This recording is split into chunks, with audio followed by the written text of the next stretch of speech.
cette nouvelle vidéo, j'espère que vous allez bien. Alors aujourd'hui je voudrais vous parler d'un sujet qui concerne tout le monde, qui concerne vraiment toute personne sur Terre qui a envie de changer quelque chose de fondamental à sa vie et qui ne sait pas trop bien comment faire. Alors, quelque chose de fondamental, ça peut être tout et n'importe quoi. Ça peut être faire un régime parce qu'on a des soucis de santé et qu'il est temps. Ça peut être arrêter la cigarette parce qu'on se rend compte que aussi la santé est à préserver.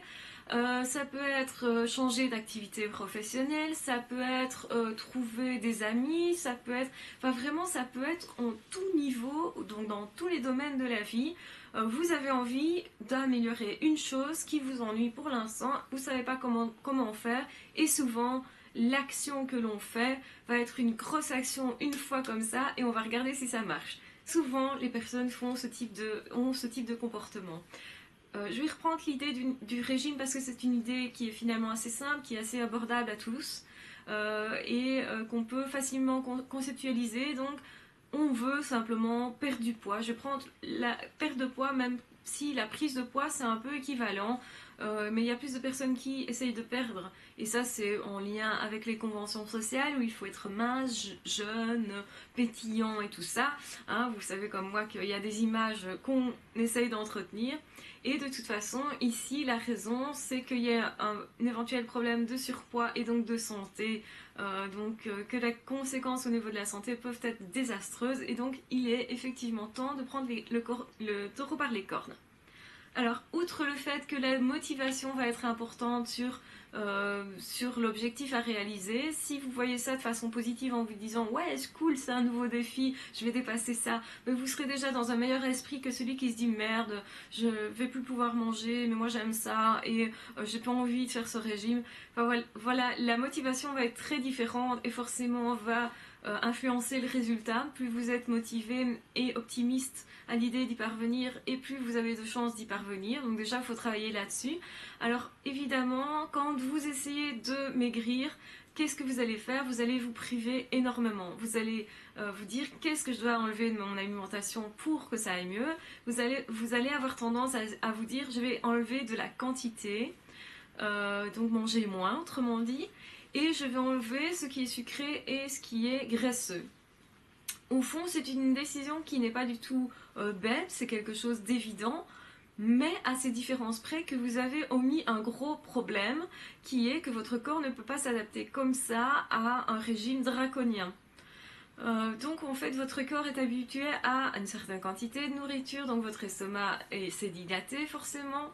Donc autrement dit, si vous mangez la moitié de ce que vous mangez d'habitude, forcément vous allez maigrir, mais vous allez surtout aussi souffrir énormément. Et donc vous allez faire un régime qui va être tellement important qu'au fond vous n'allez pas arriver à tenir. Et qu'il est probable que vous craquiez et que quand vous craquiez, vous alliez vous récompenser, on va dire vraiment, à aller chercher tout ce qui est justement interdit, tout ce qui est graisseux, tout ce qui est sucré, etc. Pourquoi est-ce que ça ne fonctionne pas, ce type de comportement? Bien, tout simplement, votre corps il doit s'adapter au fur et à mesure, et votre esprit aussi d'ailleurs. Pour ne pas que vous vous sentiez frustré au fur et à mesure, ce que vous devez faire, c'est plutôt faire des petits changements. Donc, on a vu ici que la plupart des personnes font des gros changements très intrusifs et se disent je vais y arriver, je vais faire ça, et c'est évident que ça va marcher. Si je mange la moitié de ce que je mange d'habitude, forcément je vais maigrir. Et effectivement, forcément. Sauf que vous n'avez aucune obligation, vous avez des tentations tous les jours de continuer ce régime vraiment draconien. C'est mauvais pour votre santé en plus, pour votre corps. En plus d'être physiologique, c'est aussi psychologique. Donc vous avez l'impression de vous priver tout le temps. Et d'ailleurs, c'est pas une impression. Donc du coup, vous accumulez des frustrations. Et notre tolérance à la frustration, à un moment donné, est dépassée. Et du coup, vous allez craquer, et psychologiquement, et physiquement. Donc, qu'est-ce qu'il faut faire pour changer quelque chose à sa vie? C'est ça la grosse question, comment faire pour y arriver? Et peu de gens s'en rendent compte. Ce qu'il faut faire, c'est changer de petites choses. On a l'impression en fait que des petites choses, mais faites tous les jours, tout le temps, toutes les minutes, etc. Donc à répétition, on a l'impression que comme c'est une petite chose, ça ne va rien changer du tout. Eh bien, détrompez-vous. Les toutes petites choses vont changer votre vie de façon phénoménale. quelle que soit l'attitude que vous voulez adopter, le comportement que vous voulez avoir, admettons que vous avez peur de vous retrouver dans la foule, que vous avez peur des gens, et c'est quelque chose que vous avez appris aussi au fur et à mesure, en fait. Et donc c'est normal que désapprendre ça, ou apprendre un autre comportement, on va plutôt parler d'apprendre un autre comportement parce que ça reste quelque chose de positif, ça doit se faire au fur et à mesure. Beaucoup de personnes se disent ah j'ai peur de ça, eh bien je vais me confronter à l'objet de ma peur directement et je vais voir si j'arrive à surmonter ça. Et justement c'est comme ça que ça foire, c'est parce que c'est trop brutal et la personne se dit ben non je n'arriverai jamais à m'insérer là-dedans parce que ben voilà j'ai pas réussi. J'ai la preuve noir sur blanc devant les yeux, j'ai eu preuve que je ne peux pas m'insérer parmi les gens, je panique, je fuis ou je me sens très mal, je tremble, etc. Et pourquoi? Parce que c'est un stress trop intense et que vous n'avez pas fait les choses au fur et à mesure. Quand on travaille sur des phobies sociales, tous les psys le savent, on travaille au fur et à mesure. C'est-à-dire qu'on va d'abord travailler sur des pensées. Donc ça va se passer simplement, donc la personne est en sécurité, on va lui dire vous êtes entouré de personnes, imaginez que vous êtes entouré de personnes et on va voir quelle réaction la personne a et on va essayer en tout cas au fur et à mesure que ça soit accepté. Alors au début on va lui dire mais les personnes sont loin de vous. Et donc du coup la personne va se calmer généralement, enfin le patient va se calmer et va voir des personnes loin d'elle en imaginant que ça se passe finalement bien. Et du coup quand elle va être réellement dans cette situation là, elle va paniquer beaucoup moins parce que elle a déjà travaillé sur une partie de cette peur là qui au final est une petite peur qui lui paraît peut-être pas avoir tellement de conséquences parce que tout ce qui est imaginaire on sait que c'est imaginaire, mais malgré tout ça travaille sur l'esprit et ça veut dire que quand elle sera dans cette situation où il y aura des gens autour d'elle mais très loin d'elle, elle va pas nécessairement paniquer du tout et ça peut lui paraître être finalement pas un problème du tout. Elle va peut-être même pas réaliser qu'il y a plein de gens autour d'elle à ce moment-là, alors qu'au début c'était pas très possible. Au début elle regardait tout le monde, elle se dit ah là là ils vont tous arriver sur moi et ça va être la cata et je vais être envahie et je vais faire une crise de panique parce que je me sens envahie. Et donc la crise de panique commence déjà puisque dans la tête les gens sont déjà sur soi. Et donc du coup ça crée la phobie sociale, ça crée tous les comportements d'évitement qui sont associés à cette phobie là, rester chez soi, ne plus oser sortir de chez soi, avoir le cœur qui bat dès qu'on met la clé dans la porte et ne plus oser ouvrir la porte du tout, ça veut dire ne plus oser faire ses courses, ça veut dire ne plus avoir à manger, ça veut dire dépendre d'autres personnes, ça veut dire que c'est angoissant aussi, etc. etc. Et donc vous allez comme ça vraiment créer une boule de neige, hein. C'est vraiment comme ça que les phobies se mettent en place et du coup pour les enlever on fait pareil. On ne fait pas un gros acte chirurgical à la barbare, non, on fait ça en douceur et on va dire à la personne, ben voilà, imaginez que vous êtes dans la pièce, il y a 2 ou 3 personnes que vous ne connaissez pas, ces personnes vous tournent le dos, elles ne regardent même pas, est-ce que ça vous crée une angoisse ou pas? Et on va regarder un petit peu avec elle, ça crée quoi comme type de sentiment? Est-ce que ça va? Est-ce que ça ne va pas? Etc. Et au fur et à mesure, on va créer des situations où évidemment ça va de mieux en mieux, où la personne va imaginer être entourée de plein de monde et qu'au final, pas de problème, ça se passe bien, et elle saura se raisonner en se disant bah, ils vont pas nécessairement me sauter dessus et m'agresser.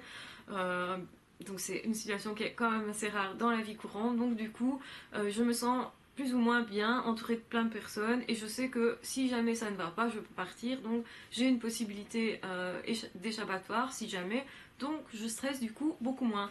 Et ensuite on va réellement mettre la personne en situation où on va l'emmener par exemple faire des courses où il y a plein de personnes qui la regardent pas forcément d'ailleurs, mais des personnes qui peuvent éventuellement la frôler, qui peuvent éventuellement l'agresser, éventuellement, hein. Généralement, la plupart du temps, forcément, ça se passe bien. La plupart du temps, les gens ne sont pas du tout agressifs. La plupart du temps, les gens sont tellement dans leur occupation qu'en fait, ils ne regardent pas ce qui se passe autour d'eux et personne ne remarquera nécessairement qu'il y avait cette personne qui avait peur d'être parmi les autres. Contrairement à ce qu'elle s'imaginait, cette personne peut s'imaginer, suite à des mauvaises expériences aussi, que tout le monde la regarde, que tout le monde fait attention à elle, que tout le monde va lui sauter dessus à un moment donné parce qu'on voit qu'elle est mal à l'aise, et que comme elle commence à paniquer, ben on commence à la regarder effectivement. Hein, donc ça c'est... Voilà, il y a des conséquences comme ça à toutes les phobies, mais le but étant vraiment qu'à un moment donné on confronte la personne à sa peur, mais par petite approche, donc au départ par des approches fictives, donc par l'imaginaire, etc. Et puis au final par des approches réelles qui se solde par des succès. Hein. Donc le but c'est vraiment de, chaque fois s'il y a un échec, on arrête tout de suite et on reprend tout ce qui est imaginaire et on retravaille là-dessus, on recommence au début s'il faut, mais la plupart des personnes ne font pas ça. Quand ils ont quelque chose qui les ennuie, par exemple, ils n'arrivent pas à se faire des amis, ils vont se dire un jour, alors ici il faut que j'agisse, il faut absolument que j'agisse, il faut que je trouve quelqu'un, ils vont sauter sur quelqu'un et la personne va se sentir agressée parce qu'elle va se sentir envahie et ça va pas fonctionner.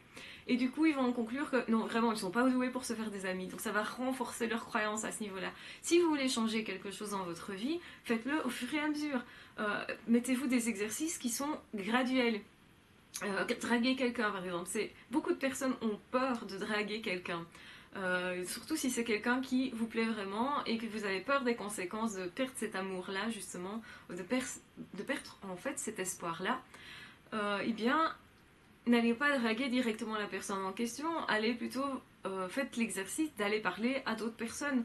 Pourquoi? Simplement pour avoir l'habitude d'aborder les gens et de voir que ça peut bien se passer et de comprendre comment il faut se présenter aux autres pour que ça se passe bien. Si vous amenez en étant comme ça et en tirant les gueules, ça va pas fonctionner, forcément.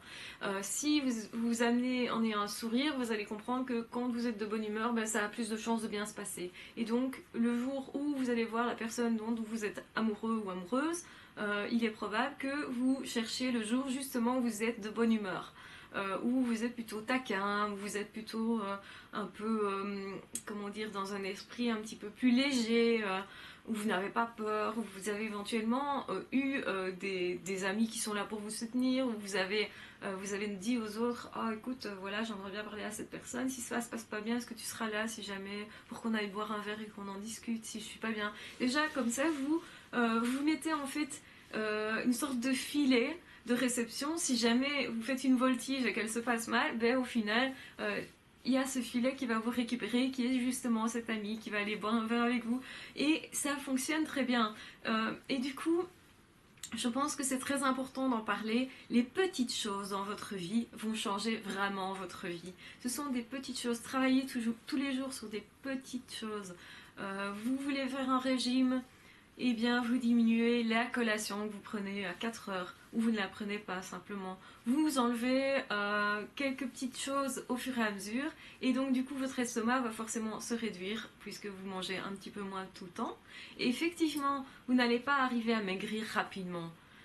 C'est pas vraiment le but. Le but c'est vraiment de créer un nouveau comportement alimentaire, hein, qui va vous permettre justement d'obtenir ces diminutions de poids et ça va se faire au fur et à mesure. Vous allez éventuellement faire plus de sport plutôt que de vous priver et ça aussi savoir voir un impact sur votre poids. Vous allez transformer en fait votre graisse en muscle. Et donc ça pèse plus lourd, mais en même temps, vous verrez bien que vous rentrez à nouveau dans des vêtements dans lesquels vous ne rentriez plus, ou des choses comme ça. Et donc c'est vraiment des petites actions. Et on a vraiment, vraiment la mauvaise habitude de faire des grosses choses en se disant je vais faire ça et ça va aller. Eh ben non, non, pas du tout. C'est l'entraînement tous les jours, un état d'esprit tous les jours qui va vous faire penser ah tiens, je suis au régime donc je contrôle ce que je mange, non pas que je mange moins, mais je mange plus de légumes, je mange plus de fruits, je bois plus d'eau, je fais plus de sport. Et quand vous ajoutez quelque chose en plus, parce que là c'est plutôt que de vous priver, c'est ajouter quelque chose en plus, ça va forcément fonctionner mieux. Vous n'allez pas vous sentir privé, vous allez prendre plaisir éventuellement à manger des fruits, surtout quand par période de grande chaleur, vous allez éventuellement, peut-être pas tout au début, mais ensuite vous allez comprendre que le sport ça vous fait du bien, que vous vous sentez plus en forme et du coup votre régime va être un plaisir et un défi plutôt que d'être une contrainte et d'être difficile à tenir. Donc voilà. Donc je parle d'un régime, c'est un exemple, ça peut être tout et n'importe quoi. Si vous avez peur de partir en voyage, d'organiser un truc, eh bien faites-le à petite échelle.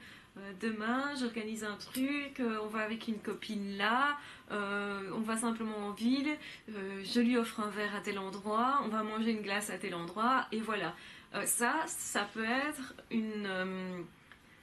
quelque chose de précurseur et un entraînement, je vais dire. Donc vous faites des petits entraînements comme ça, et vous allez au fur et à mesure vous adapter mieux à ce que vous voulez, et donc créer un réel changement aussi dans votre vie. Alors le but c'est pas de s'adapter pour s'adapter, c'est vraiment que vous obteniez ce que vous avez souhaité et que ça enrichisse votre vie, que ça lui apporte plus de sens plus de richesse et que ça vous épanouisse vous. Et simplement, à un moment donné, vous allez peut-être devenir accro à ces petits exercices au point d'avoir besoin de vous lancer des petits défis. Et du coup, vous allez vous améliorer tous les jours. Ça peut être améliorer ses compétences au niveau de l'école. Ça peut être beaucoup de choses, mais vous avez le droit de vous améliorer. Et c'est par des petites touches, tous les jours, tous les jours, tous les jours, que vous allez y arriver. Donc voilà, j'espère que cette vidéo vous aura plu et qu'elle vous aura permis de trouver une clé aussi pour avoir une meilleure vie, un meilleur bien-être, vous sentir en tout cas plus heureux et être moins découragé aussi par rapport à certaines tâches à accomplir qui paraissent gigantesques au départ et qui en fait par petites touches, quand vous comment dire, quand vous faites une chose, construire un château, ça ne se fait pas en un jour, et bien faites ça aussi au fur et à mesure, une brique après l'autre. Et c'est exactement ça qu'il faut faire dans la vie aussi, pour parfois arriver à avoir bâti quelque chose qui vous tenait à cœur et qui vous semblait vraiment gigantesque. Donc surtout ne vous découragez pas et commencez par des petites choses tous les jours. Posez-vous la question, qu'est-ce que je peux faire aujourd'hui pour aller vers mon but? Voilà. Je vous embrasse très fort, j'espère que vous allez bien, prenez bien soin de vous et on se retrouve très vite pour d'autres vidéos. A ciao, bye bye.